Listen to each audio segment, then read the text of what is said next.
We good? All right, so I'm going to talk to you guys about pre-game management and just basically working together with your other officials. So when you get here, there's always going to be 2 of you.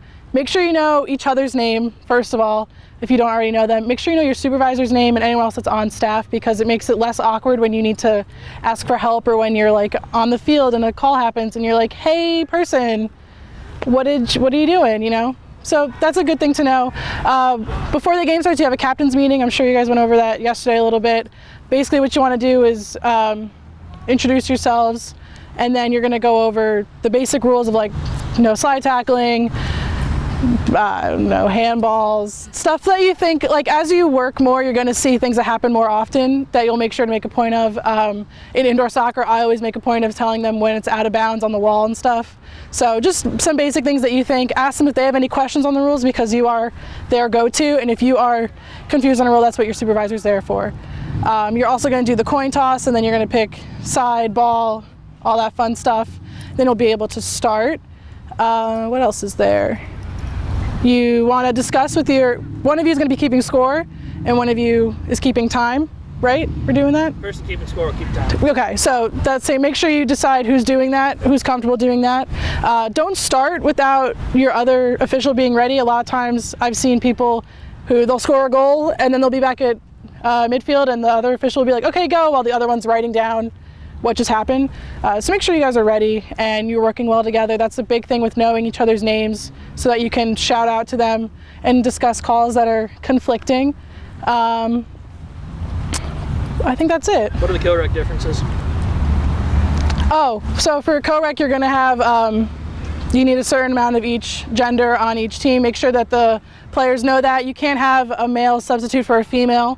The goalie can be of any gender. So I think that's it for that. But make sure that they know that when you're doing that pre-game talk with your captains. They are your go-to person, so if they are wearing their penny already, you can remember their numbers. So if there is a problem with the fans, you can talk to them and be like, hey, your fans are being rowdy, like, get them to calm down before we have to give you a yellow or something like that. Where do the teams have to be? The teams have to be in their team zone on their side. One team on one side, one team's on the other side. Don't have them, especially for Greek nights, don't have them on the same side. It's going to be a lot. So before the game starts, make sure they know to get their stuff. And you can remind them to pick up their garbage when they leave. That'd be nice. That's a nice little thing to throw in there. You don't have to. But for Greek nights, if they are already both are on the sidelines, I would choose whoever looks like they have less people to move. Yeah. It's easier to move less people. So yes. A little tip there. And remind them that it's not free subs.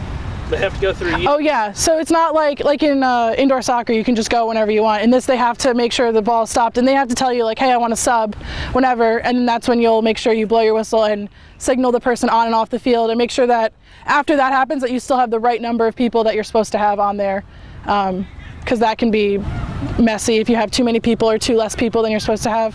So that's another thing to double check. You and your partner can both count that to make sure you have the right amount, and give each other a thumbs up when you're ready.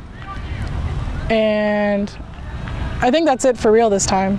Captain's meeting. Show them how you do captain's meeting. Okay, I briefly talked about it, but you're going to be a captain and you're going to be a captain. So I'm the ref, right? Captains come over here, right? Here we are. You can face each other. All right. Oh, you guys are very close. Yeah, so we're like, hello, welcome. You guys can introduce yourself and shake hands and... No? Okay. Spencer. There you go. Next to me. There you go. We got. Each other. I mean, you don't have to. It's fine. I'll tell you. All right, we're here for co-rec open or whatever, co-rec, and we got. Make sure you have 9 players on the field. If you're starting with the minimum amount of people you have, let me know that, or make sure you know that as the official, that they have the minimum amount of people they can have. No slide tackling. If you do slide tackle from behind, it's an automatic red card. Out of bounds, tell them where the lines are. We got the yellow line, white. Come on, I knew it was white. The white lines are out of bounds. The goalie box is over. You can't see the You can't see it right now, but the keeper box, it'll be painted in white. That's going to be your 6, and your quote-unquote 18 comes right through this line right here, and this is your 18 or your goalkeeper box. All PKs are taken from the 12, which is going to be like right here. So we'll have a line down here. And we'll also pin a circle in the middle that'll be 6 yards in a radius, so they have to stay out of that on kickoffs. So those will be out here, they're painted in white. So we're playing all white lines out here. Yes, so show them where it is, ask them if they have questions about the goalie box, what the goalie can and can't do. The goalie is able to punt in outdoor soccer. In indoor soccer, you're not able to punt, so make sure they're aware of that if they choose to do so. Offsides? None. There is none, so make sure they know that, because some people will think there is. Didn't we used to do offsides? No, never? Okay. So, In the 2-minute period. I ain't teaching that. okay, yeah, so explain that to them, ask them if they have any questions. Do you have any questions? Nope.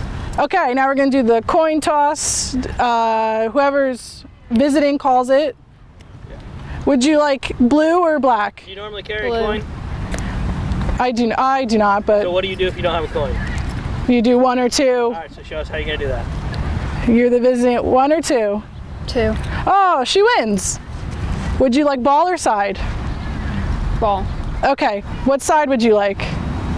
You want that side. Okay, switch. Okay, and we'll start the game. Good luck. So that is good. Yes. As you get more and more comfortable with this, it should take about 1.5 minutes total. And both of you should be there.